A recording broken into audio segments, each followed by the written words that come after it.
इसके पीछे का मोटिव और पर्पस ये है कि भाई आपके पास जब रिटेन का पूरा कंप्लीट स्किल जब डेवलप हो जाएगा तो मेंस पास करने से कोई आपको रोक नहीं सकता है।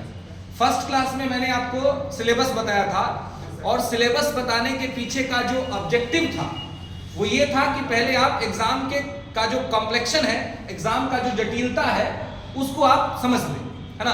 क्योंकि जब आप कॉम्प्लेक्शन को समझ लेते हैं तो आपको पता है कि मेंस जो है वो की है एसडीएम या डीवाईएसपी बनने का, है ना। और उसमें क्या होता है कि 3 आवर्स में जो क्वेश्चंस आते हैं तो मैक्सिमम लोग को आप देखेंगे जो मेंस पास करते हैं और जो मेंस पास नहीं करते हैं, उनसे आप कभी मिलिए और पूछिए कि what is the reason behind this, why you are fail and why you are pass, है ना। तो वो क्या कहेंगे, जिन्होंने सारा क्वेश्चन लिख दिया वो मेंस पास, और जिसका क्वेश्चन छूट गया वो मेंस फेल। मेंस का सबसे बड़ा चैलेंज है कि 3 घंटे के अंदर में जितने सवाल पूछे गए हैं उन सभी सवाल को लिख दिया जाए। लोग लिख ही नहीं पाते हैं, स्पीड नहीं है ना।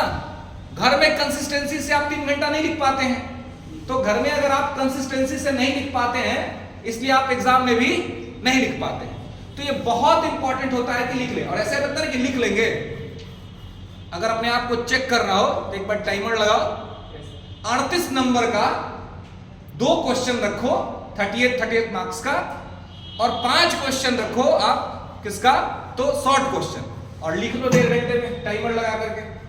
अगर लिख दिए मतलब एकदम बढ़िया स्पीड है। मैं ये दावे के साथ कहता हूं कि अगर आपने प्रैक्टिस नहीं किया है तो 1 लॉन्ग और 2 शॉर्ट लिख लेते तो आपका 1.5 घंटा खत्म हो जाएगा। ऐसे कहने का अलग बात है, हम तो कर लेंगे। मुंगेरी लाल का सपना तो सब लोग देखता है, I will do it, I can do it. But ये होगा कब, जब आप पेपर पेन लेके बैठिएगा, उस एक एट द सेम टाइम में थिंकिंग एंड राइटिंग, सोचना है लिखना है, सोचना है लिखना है। और सोचने लिखने के बीच में इतना भी गैप नहीं है कि आप पेन रोक सके, आपको कंसिस्टेंसी के साथ लिखना है ना। तो जब तक आपकी प्रैक्टिस नहीं होगी तब तक आप लिख नहीं पाएंगे, है ना। तो प्रैक्टिस जो है वो आपको परफेक्शन लेता है, कि आपको परफेक्शन लाना है तो प्रैक्टिस। हाँ